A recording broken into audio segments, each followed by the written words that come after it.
umur kita. Ada 6 poin. Insyaallah 6 poin ini rata-rata kita sudah ketahui, Bu. Ya. Tetapi butuh direnungkan. Ya. Salah satu nanti 4 bab pertanyaan di akhirat. Ya. Pertanyaan tentang di akhirat nanti adalah bab tentang umur. Kemana umur tak dipakai?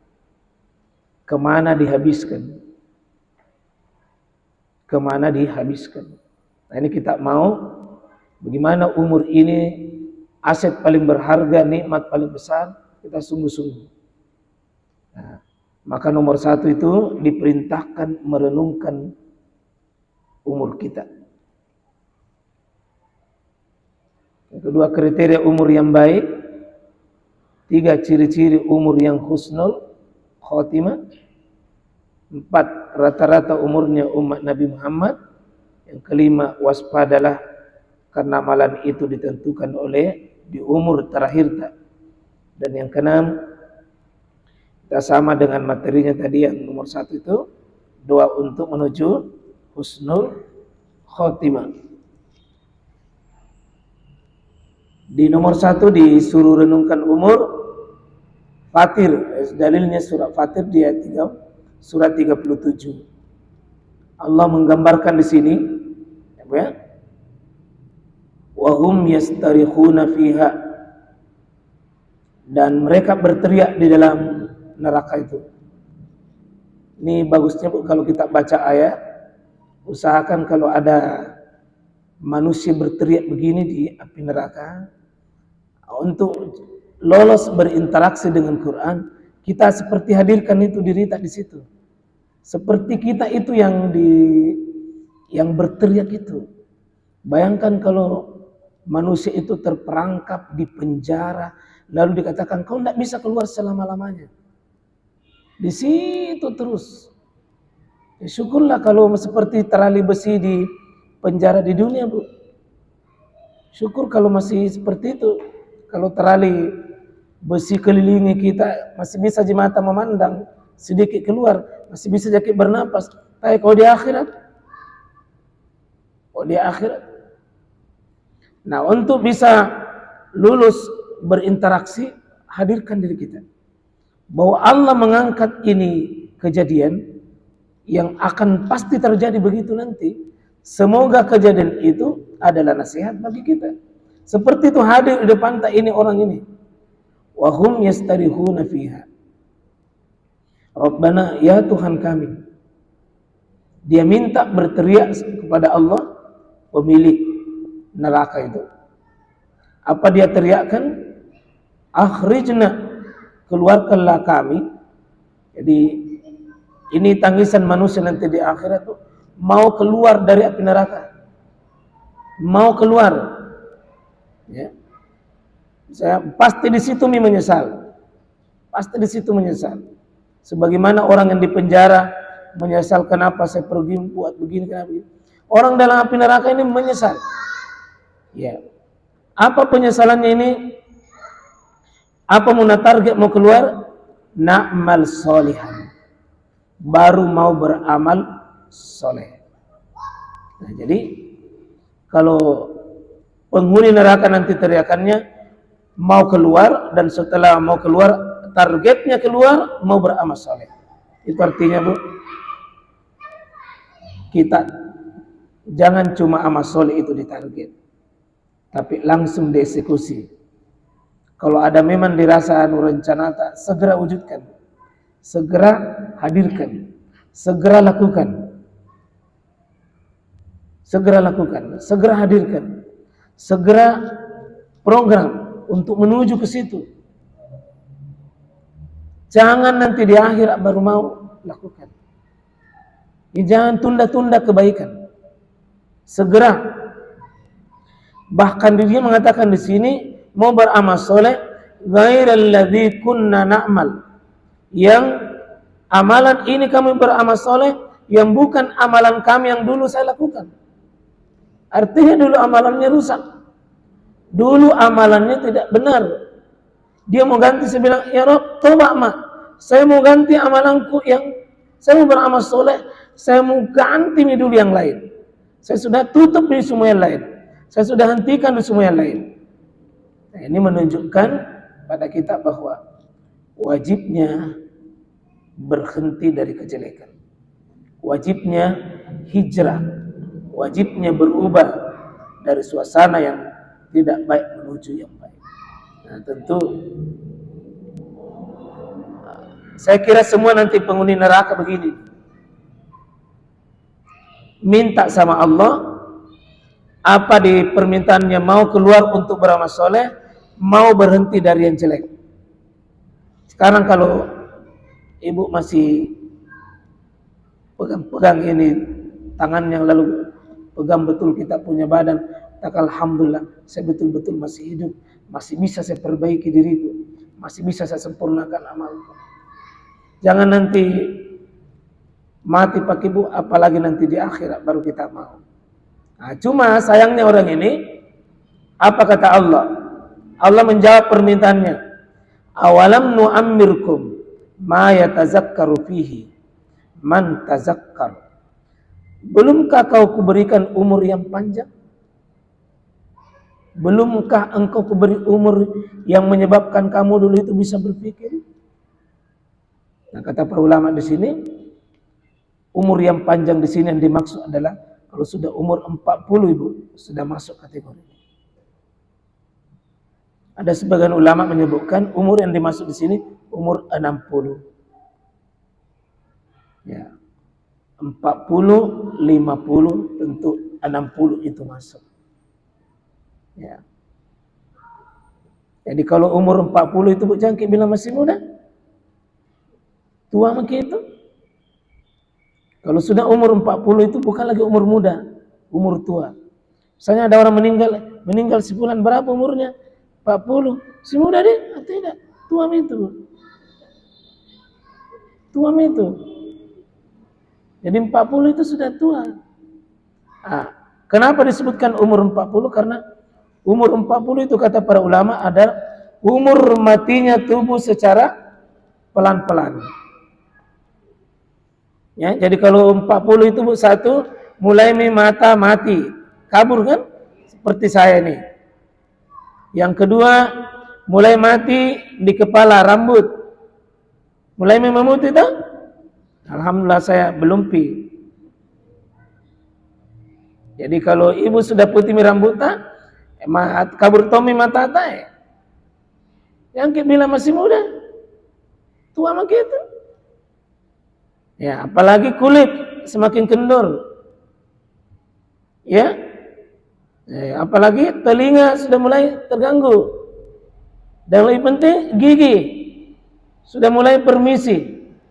Gigi strategis lagi biasanya. Ya. Mulai gugur. Apa artinya ini Bu? Mati mata, mati kepala, mati telinga, mati kulit, mati di tubuh tak pelan-pelan sebelum mati benaran. Itu namanya mati belum keluar ruh. Yang begini adalah rahmat Allah karena pelan-pelan kita beri peringatan supaya kita sadar. Dan di saat itulah kata Allah, apa Allah katakan? Waja'akum an-nazir.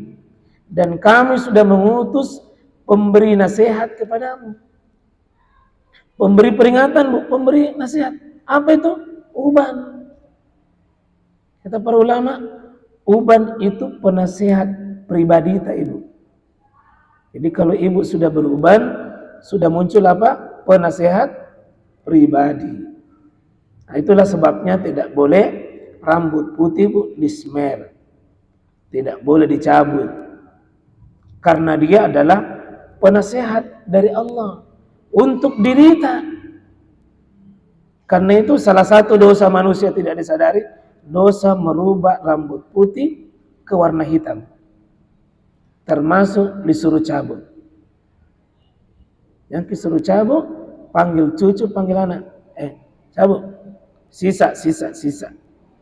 Disapu kalau mau dapat.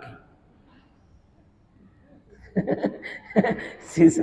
Jangan rubah. Biarkan warna putih, karena kata Nabi 3 fungsinya rambut putih di dunia sampai di akhirat. 1, cahaya tak di dunia, penambah kebaikan tak. Orang yang banyak rambut putih itu cenderung banyak amalnya. Yang ketiga, rambut putih itu penggugur dosa. 1, cahaya. 2, kebaikan. 3, penggugur dosa. Jadi yang sudah cabut rambut putih, pasang kembali.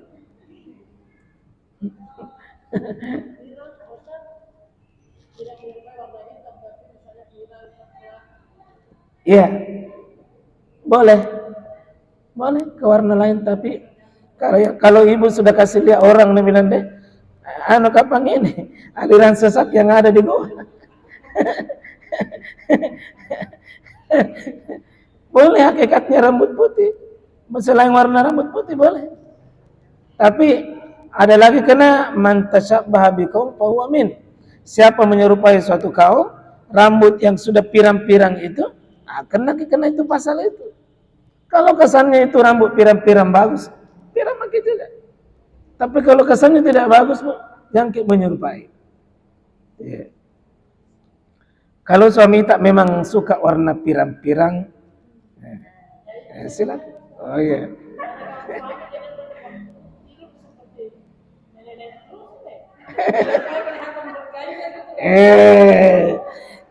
Gitu.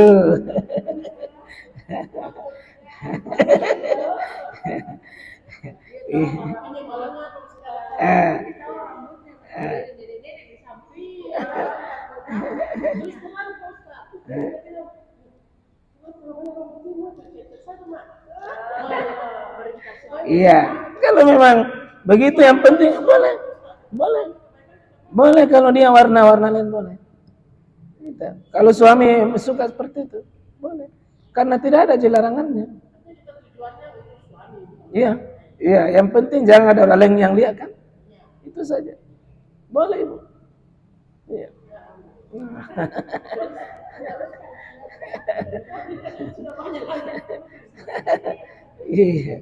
Iya. Masya Allah ya. Jadi lanjutkan perjuangan tak. Lanjutkan perjuangan tak. Jadi boleh rambut putih dirubah ke warna lain, kecuali ke warna hitam, karena sudah pernah hitam. Cuma satu saja larangannya, jangan sampai kita kena kriteria menyerupai orang yang kesannya negatif. Misalnya aktif ke pengajian, tiba-tiba ada orang, ibu anu kau nak pirang rambut, bilang nggak tahu itu. Kenapa nak tiba-tiba nak pirang? Nah bilang Ustaz Sudirman beri kasih tahu. Mati nih jangan. Ya karena kesannya orang kalau rambut pirang itu tidak baik. Tapi kalau suami tak senang dan yang penting jangan kasih lihat-lihat ke tempat lain, silakan. Ya, boleh. Ya, menyenangkan, sebaik-baik amalan itu menyenangkan orang lain. Dan yang paling bagus lagi, menyenangkan suami selama tidak melanggar syariat. Tanamkan baik-baik. Sebaik-baik amalan dari seluruh amalan menyenangkan sesama kaum muslimin. Dan sebaik-baik yang menyenangkan itu adalah orang paling dekat dengan kita, suami kita. Kalau bisa jagai 24 jam, jangan sampai suami tidak gembira karena kita. Jauh ya? Oh berarti kalau begitu ada baru dipirang. Ilah pakai saja warna apa? Baik. Waja'akum nazir. Apa kata Allah? Ya fazuku, rasakanlah. Ya rasakanlah oleh kalian itu. Maksudnya tidak diizinkan oleh Allah keluar, malah dipacinda. Jangan kau minta keluar dari api neraka. Sekarang kau rasakan. Nah, coba kalau kita dikasih begitu sama Allah di hari kiamat. Ya, bayangkan kalau kita minta, ya Allah, saya mau kasih kembali keluar. Ya, dulu saya santai dulu di dunia. Tidak ada nilai umurku yang bermanfaat untuk umat. Terus keluarkan saya supaya saya kupakai 24 jam itu untuk kebaikan semuanya. Kata Allah, dulu lamamu kau diberi umur, baru mau minta sekarang. Dulu panjangnya umurmu, dulu lamamu kau, sampai ada nih penasehatmu, tapi kau tidak mau dinasihati. Ayat ini Bu mengajar kepada kita banyak-banyak rancang amal soleh, bantu orang beramal soleh, dan kita menjadi bagian daripada pejuang amal soleh tersebut. Dan saya yakin insya Allah ibu-ibu adalah bagian dari itu, karena kalau kuliah ibu-ibu ini banyaknya dan ibu terpilih ada di sini. Mudah-mudahan ibu juga terpilih sebagai orang-orang menjadi pejuang kebaikan dan amal soleh, dan nanti di akhirat ibu juga insya Allah akan terpilih sebagai sosok yang manusia tidak kena ayat ini, tidak kena ayat ini. Insya Allah ya, kalau ada tawaran amal soleh segera. Yang bilang nanti jangan nanti dede. Jangan menokok-nokok kalau ada amal soleh tawaran. Segera bismillah lakukan. Mumpung masih hidup gitu. Kalau sudah berhenti makin hidup, siapa mau lakukan? Selalu penyesalan itu di bagian belakang. Selalu penyesalan dari arah belakang. Ya, mari kita menjadi wanita yang memang menjual umur tak untuk kebaikan. Menjual waktu tak Bu, biarnya Allah beli. Allah siapkan surganya. Mari kalau ibu mau hadir di pengajian, kalau tanya bilang mau kemana Bu, ya, ada proyek di masjid. Proyek apa itu? Proyek akhirat. Ya, proyek akhirat. Bisnisnya bisnis tingkat tinggi. Karena Allah yang ditemani berbisnis Bu kalau amal soleh. Bayarannya apa? Surga. Jadi harus ibu merasa berbahagia kalau berbisnis dengan Allah. Bilang mau kemana sama pengajian, mau bikin ada proyek bersama Allah. Ya, berapa keuntungannya? Surganya Allah. Bukan jutaan, bukan miliaran, tapi di atasnya harga langit dan harga bumi. Ya, hebat Bu. Ya, merasa bahagia kalau hadir di tengah kumpulan orang-orang yang mau bermajelis ilmu insya Allah. Mudah-mudahan majelis ilmu tak ini pulang ke di rumah, di mana aku pakai nih? Di mana aku pakai nih amalku, ilmuku? Di mana aku pakai nih ilmuku? Pulang ke saya praktek ini ilmu, kerjakan, tebarkan ini kebaikan. Ya, saya biasa di rumah itu karena ada anak-anak bermalam. Ya, kalau sudah bermalam begitu, sampahnya, WC-nya nak kotor, saya bilang, alhamdulillah, dia datang bawa sampah di sini, dia bawa kotoran, dia bawa repot, karena ini mau kita kasih masuk di surga melalui dia ini semua. Ini kita kerja. Dikasih makan, dikasih tidur, dikasih bersih, dikasih ilmu. Nah, bawakan ke susah, biar nih. Karena susahnya kita dapat untuk nanti ganti susah Allah di akhirat menjadi kenikmatan. Jadi misalnya santrita ini di dalam Bu, kita lihat bahwa ini anak yang datang adalah undangan saya untuk masuk surga. Mereka adalah pintu-pintu surga buat saya. Ketika melihat orang-orang lemah, orang-orang fakir, orang-orang miskin, mereka adalah pintu surga untuk kami. Yang kita bilang, anak kasih apa nih? Kenapa anak kena bikin susah? Oh, tidak jadi begitu. Coba lihat itu tukang sapunya itu di Masjidil Haram, Masjid Madinah. Nah, ikuti mentong, dilihat kapan itu buang sampah. Tidak pernah dilihat atau musuk kalau buang ke sampah, ambil saja. Seorang bilang, kapan kau buang? Pahala buat saya. Kapan kau buang? Pahala bagi saya. Tidak pernah bilang. Kenapa?